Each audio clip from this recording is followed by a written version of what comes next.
I'm Päivi Eerola, a visual artist from Finland. Here's the portrait that we are creating. We start with the background and then put a face there. I haven't used any reference for this. I like to sometimes to paint freely without any references, but you can use a reference if you need and want. Let's look at the supplies first. I have 3 different kind of brushes.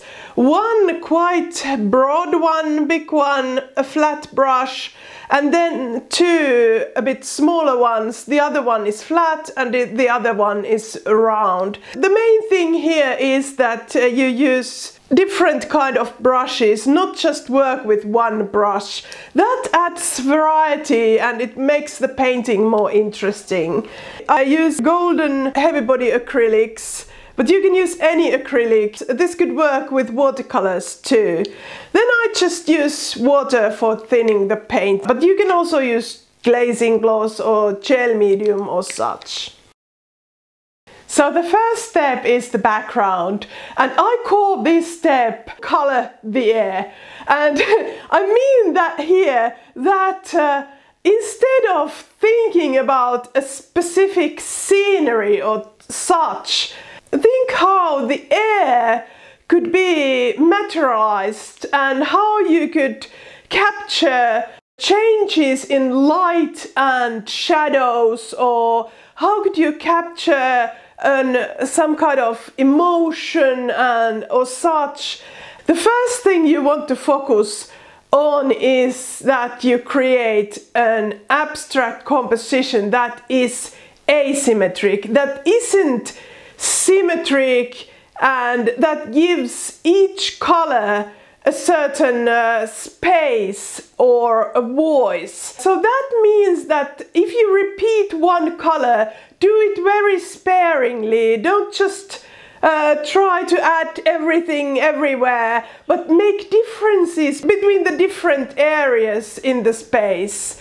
And then the second thing is that you want to make quite big differences in the color value. That means that in the lightness and darkness of the shades. And I know that for many this is quite a difficult thing, because when you're thinking about expressing light and thinking about the air or thinking about music that flows in the air, then you easily think about happy place and bright colors and happy colors. But I would encourage you to step a bit deeper and use those dark tones too. Because, you know, when there's this change of lightness and darkness, the bright colors actually come up much more than if you're only using very strong and bright colors. So I've used bright colors like the titanium white, and then I've also used very dark colors like ultramarine and burnt umber. And maybe the third thing that you also want to analyze a bit is that are all the shapes very similar in size, because that easily happens too, that we create very similar sized shapes, and then the expression is flatter. So it's actually moving to the bolder side of art, making huge and small, making dark and light.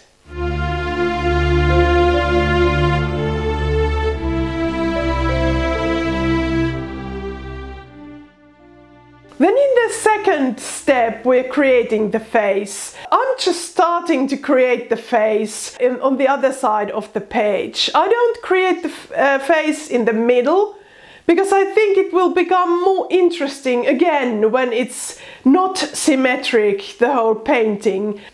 Notice how I actually focus on painting the skin, not so much on painting the eye, the nose and the mouth. So I'm actually adding shapes so that they define these facial features. And using shapes is the key when you want to be looser. And if you have painted or drawn faces and you feel that your faces are very stiff, then probably you work too much with lines and use strong continuous lines. So if you want to make the face looser, focus on building the face from the shapes. And there again, use different lightness and darkness so that the differences between the lightness and darkness communicate the shape of the face. I don't overanalyze my shadows or such. I just make the one part of the face a bit darker and the other part of the face I leave very, very white, because I quite like what has been born there in the background, and I let that background come a part of the face. You don't have to outline every detail, and you don't have to make the face so defined, because we humans, we easily recognize the facial features and we easily recognize that there's a face. People are really good at interpreting really odd two dots as eyes and finding the nose and the mouth.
The third step is the finishing, and the idea here is to make small adjustments on the face so that it looks more appealing.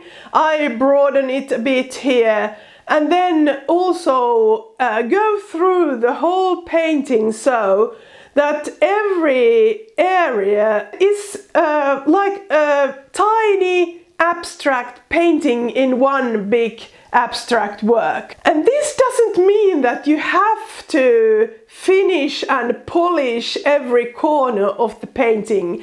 Some places can be a bit more loose, and some more detailed, and that's actually a really effective way to guide the eye around the painting. Add details so that you give some tips for the eye, where the eye should go and where the eye should look at.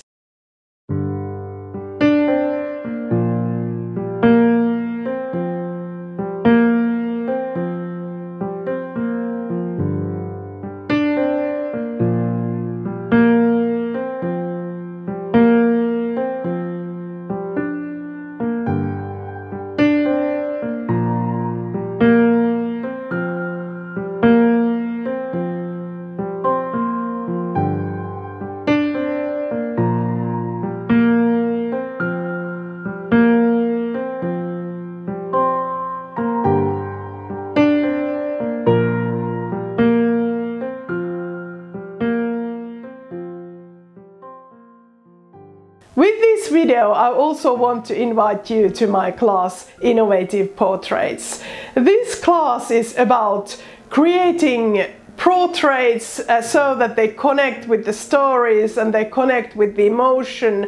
I think that every artist has their own perspective how to teach, and my perspective for teaching is to mix the technical advice with the expression and imagination. It's not about you following me accurately step by step and creating the similar kind of image, but it's more like I give you methods and some kind of frame where you can work more freely. And I also give detailed step and practical advice how to make the image work, but in the end it's your image that you are building, and I'm giving you tools to connect with your imagination and expression. So I also want the creating to be fun and inspiring, and I hope this video inspired you.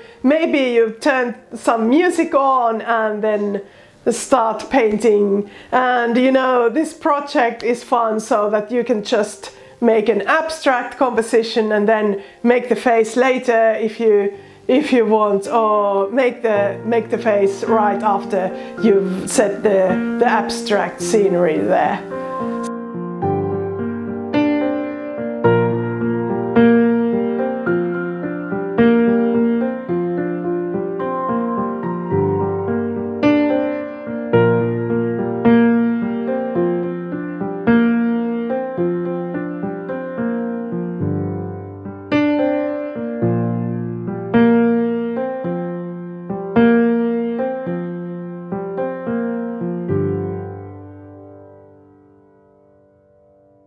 Then in the end, I add quite a lot of water with the paint, and I use that for the right edge. And when I make this kind of watery edge that is flowing downwards, I want to block the viewer so that the viewer's eye doesn't slip away from the painting. So that's a little addition there in the end.